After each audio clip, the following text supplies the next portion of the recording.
नमस्कार साथियों, मेरा नाम है आर.के. सिंह। संस्कृति आईएएस के महत्वपूर्ण इंडेक्स और रिपोर्ट सीरीज में आप सभी का स्वागत है। इस सीरीज के अंतर्गत आज हम जिस रिपोर्ट की चर्चा करने वाले हैं वो रिपोर्ट है डिजिटल खतरा रिपोर्ट 2024। इलेक्ट्रॉनिक्स और सूचना प्रौद्योगिकी मंत्रालय ने हाल ही में बैंकिंग, वित्तीय सेवाओं और बीमा जो BFSI है उस क्षेत्र के लिए डिजिटल खतरा रिपोर्ट 2024 को जारी कर दिया है। और इस कारण से देखें तो ये जो रिपोर्ट है ये खास तौर पे चर्चा का विषय बनी हुई है।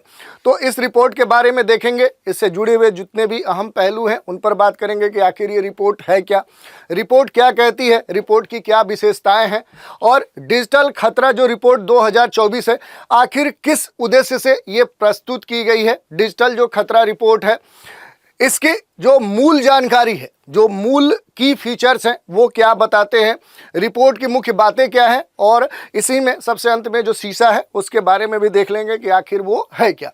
तो चलिए शुरुआत करते हैं, देखते हैं डिजिटल खतरा रिपोर्ट 2024 क्यों चर्चा में है। तो यहाँ पर आप देख सकते हैं एक न्यूज़ आर्टिकल है जिसमें ये कहा गया है कि ministry of electronics and IT launches digital threats report 2024। यही बात कही गई है कि यहाँ पर डिजिटल खतरा जो रिपोर्ट 2024 है ये किसके द्वारा जारी किया गया है, तो अपने देश का जो इलेक्ट्रॉनिक्स और सूचना प्रौद्योगिकी मंत्रालय है उसके द्वारा जारी कर दिया गया है। और ख़ास तौर पे देखेंगे तो ये बैंकिंग, फिनेंशियल जो सर्विसेज हैं, जो इंश्योरेंस सेक्टर है उनको ध्यान में रखते हुए ये क्या किया गया है कि डिजिटल खतरा रिपोर्ट 2024 है वो जारी किया गया है। तो थोड़ा सा इससे जुड़े हुए जो भी महत्वपूर्ण बातें हैं कि आखिर ये जो डिजिटल खतरा रिपोर्ट है, जो थ्रेट्स रिपोर्ट 2024 है, आखिर ये है क्या। तो देखिए ये जो रिपोर्ट है ये computer emergency response team CERT in electronics और सूचना प्रौद्योगिकी मंत्रालय, इसके अलावा देखेंगे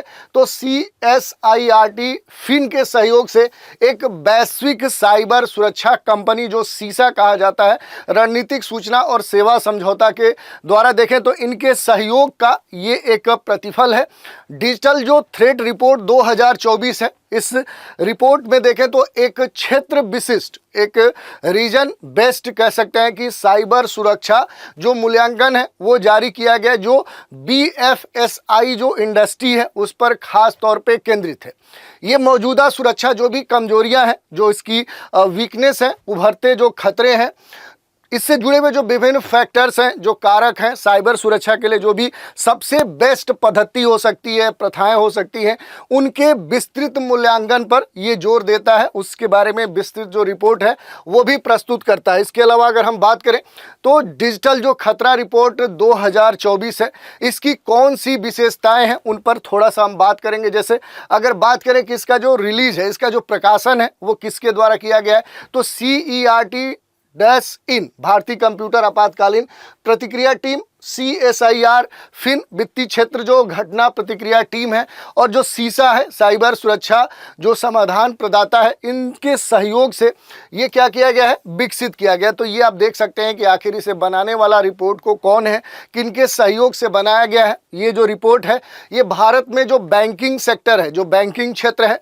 जो फिनेंशियल जो सर्विसेज हैं, जो वित्तीय सेवाएं हैं, जो इंश्योरेंस है, जो बीमा है, इस क्षेत्र में बढ़ते हुए जो साइबर अपराध है, जो साइबर फ्रॉड्स हैं, सुरक्षा के जो जोखिम है, उनका गहन विश्लेषण प्रस्तुत करता है। प्रॉपर स्तर पे देखें तो उस पर एनालिसिस प्रस्तुत करता है। उससे जुड़े हुए जितने भी थ्रेट्स अब देखने को मिल रहे हैं उन पर खास गहन अनुसंधान किया गया है। अग्रिम पंक्ति के खतरे की खुफिया जो जानकारी है और जो वास्तविक दुनिया है इसकी घटनाओं के आंकड़ों पर आधारित ये रिपोर्ट है। तीव्र तकनीकी जो परिवर्तन है उसके युग में साइबर खतरे के परिदृश्य और जो भी डिजिटल सुरक्षा है, अब देख सकते हैं कि अब अपने देश में या देश दुनिया में जो डिजिटलाइजेशन है वो कितनी तीव्र गति से बढ़ रहा है। खास तौर पे भारत में देखेंगे तो एक तरह से देखें तो एक दशक में जो डिजिटलाइजेशन है वो काफ़ी तेज़ी से बढ़ा है और अब डिजिटल युग पूरी तरह से बनने जा रहा है भारत। और इस कारण से देखें तो बदलती हुई जो गतिशीलता है, जो परिवर्तनता है, वो हमारे लिए महत्वपूर्ण हो जाता है। और इसी कारण से कहा जा रहा है कि एकीकृत जो दृष्टिकोण है वो डिजिटल पर आधारित होना चाहिए और ये हमारे लिए ज़रूरी भी है। थोड़ा सा इस रिपोर्ट के अगर उद्देश्य की बात करें कि ये जो 2024 का डिजिटल जो खतरा रिपोर्ट 2024 है, इसका उद्देश्य क्या है, तो देखिए खास तौर पे इंश्योरेंस क्षेत्र में देखें तो साइबर जो लचीलेपन है, जो सेंसिटिविटी है, उसको पहले की अपेक्षा और मजबूत करना। बीएफएसआई के क्षेत्र में देखें तो इस तरह के जो साइबर अपराध बड़े स्तर पे हो रहे थे और इसके कई सारे खतरनाक रिजल्ट भी हमें देखने को मिल रहे थे। तो इस तरह की जो समस्याएं हैं, इन समस्याओं के समाधान के लिए एक खास विश्लेषण, गहन अनुसंधान की जरूरत महसूस की जा रही थी। एक्टिव जो खतरा है, जो लगातार कह सकते हैं कि फ्रॉड या इस तरह के जो थ्रेट्स हैं, इनसे जो लगातार खतरा हो रहा था, इन पर प्रबंधन करना और प्रबंधन को सक्षम बनाना एक बड़ा चैलेंज है। और इसके अलावा देखें तो राष्ट्रीय और क्षेत्रीय स्तर पे जो भी आपस में जो इंटीग्रेशन है, खास तौर पे सुरक्षा के क्षेत्र में या इस तरह के अलग अलग जो सेक्टर्स हैं, चाहे वो बैंकिंग हो, फाइनेंशियल सर्विसेज हो, इंश्योरेंस हो, इस क्षेत्र में देखें तो राष्ट्रीय स्तर पे और क्षेत्रीय स्तर पे जो एक समन्वय होना चाहिए, उसकी कमी देखने को मिल रही थी। तो उस कमी को दूर करना भी इसका एक महत्वपूर्ण उद्देश्य माना जा सकता है। अब थोड़ा सा इस रिपोर्ट से जुड़ी हुई जो महत्वपूर्ण जानकारियाँ हैं उन पर हम बात करें कि डिजिटल खतरा रिपोर्ट 2024 में क्या कहा गया है। तो देखिए, जो भी फिनेंशियल जो इकोसिस्टम है, जो वित्तीय पारिस्थितिकी तंत्र है, उसके अंतर संबंध के कारण जो प्रणालीगत जोखिम है, उनकी पहचान इसके तहत की जा सकती है। इसके अलावा एआई संचालित जो कृत्रिम बुद्धिमत्ता है, उससे रेगुलेट जो भी थ्रेट्स है या जो अनुपालन जोखिम है या परिष्कृत जो धोखाधड़ी के जो तकनीकें हैं, उन पर खास तौर पे शोध किया गया है, विश्लेषण किया गया है और उन पर जो भी जानकारी है उन पर प्रकाश डाला गया है।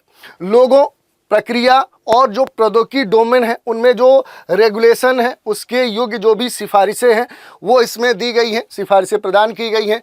साइबर से जुड़े हुए जो भी अब तक फेल्योर हैं, उन फेल्योर को अब कंट्रोल करने के लिए जो भी सहयोग हो सकता है, वो खुफिया जानकारी के स्तर पे हो सकता है, अलग अलग स्तरों पे हो सकता है।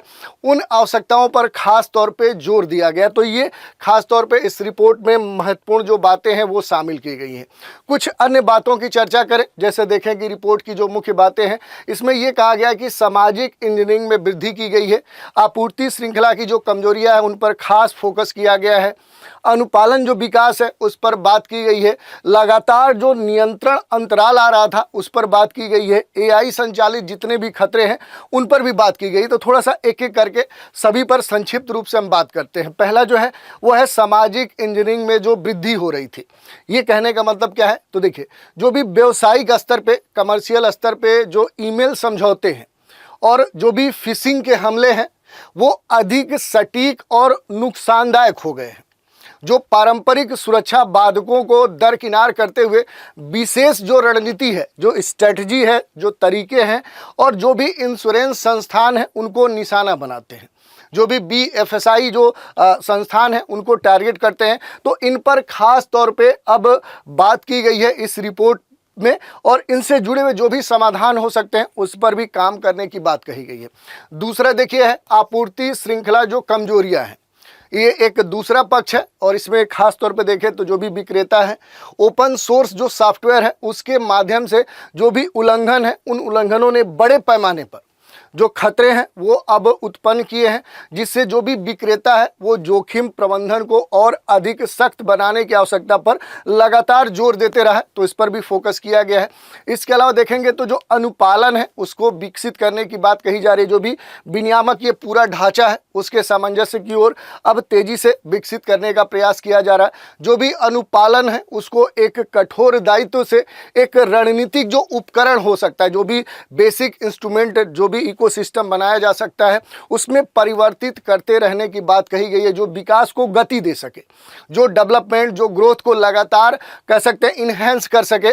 तो इस परिचालन में सुधार करने पर खास तौर पे जोर दिया गया है। और इसके साथ ही ये भी कहा जा रहा है कि जो भी साइबर लचीलापन है उसको निर्मित करने की आवश्यकता है, क्योंकि तभी इन समस्याओं का समाधान किया जा सकता है। एक और इसमें बात कही गई है, लगातार जो नियंत्रण है उसमें अंतराल की बात की गई है कि कभी कंट्रोल कंट्रोल हुआ, फिर छूट गया, फिर कंट्रोल हुआ। तो इस तरह का जो गैप है वो देखने को मिला है और ये गलत कॉन्फ़िगरेशन के कारण खास तौर पे देखने को मिला है।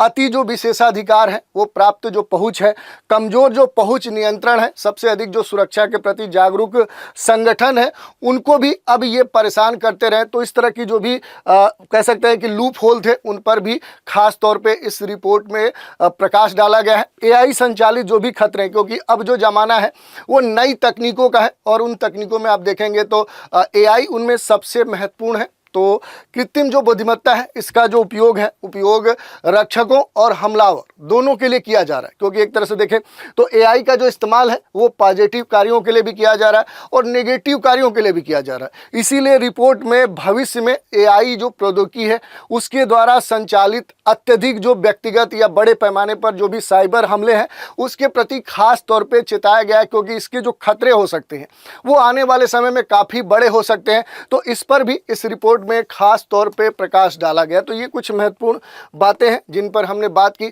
अब इसमें जो 3 संस्थाएं थी उनके द्वारा ये रिपोर्ट बनाई गई, उसमें से एक है सीसा। उसके बारे में देखें तो ये क्या है, SISA एक वैश्विक फोरेंसिक संचालित साइबर सुरक्षा कंपनी है। इतना ही आप जानिए। जो डिजिटल रूप से क्या करती है तो भुगतान और उद्योग पर फोकस्ड करती है। ये संगठनात्मक जो भी साइबर स्थिति है उसको मजबूत करने के लिए जो भी निवारक, जासूसी और जो भी सुरक्षात्मक समाधान हो सकता है वो प्रदान करने में सबसे महत्वपूर्ण भूमिका निभाती है। तो ये इसके बारे में बेसिक संक्षिप्त जानकारी हुई जिसको हमने देखा। और इस तरह से आज के एपिसोड में हमने देखा कि आखिर डिजिटल खतरा रिपोर्ट 2024 क्या है, किसके द्वारा ये जारी की गई है, किस उद्देश्य से ये जारी की गई है, इस रिपोर्ट की क्या प्रमुख विशेषताएं हैं, इस रिपोर्ट में खास तौर पे उद्देश्य क्या है जिसको लेकर ये रिपोर्ट बनाई गई है, और इससे जुड़ी जो भी महत्वपूर्ण की पॉइंट्स हैं और जो भी इसमें ये कहा गया है सुधार के स्तर पे जो प्रकाश डालने की बात कही गई है, इन सभी बिंदुओं पर हमने एक एक करके चर्चा की। तो आज के एपिसोड में इतना ही। इसके अगले एपिसोड में फिर मिलेंगे एक नए कार्यक्रम के साथ। तो आज आप सभी हमारे साथ बने रहें, इसके लिए धन्यवाद।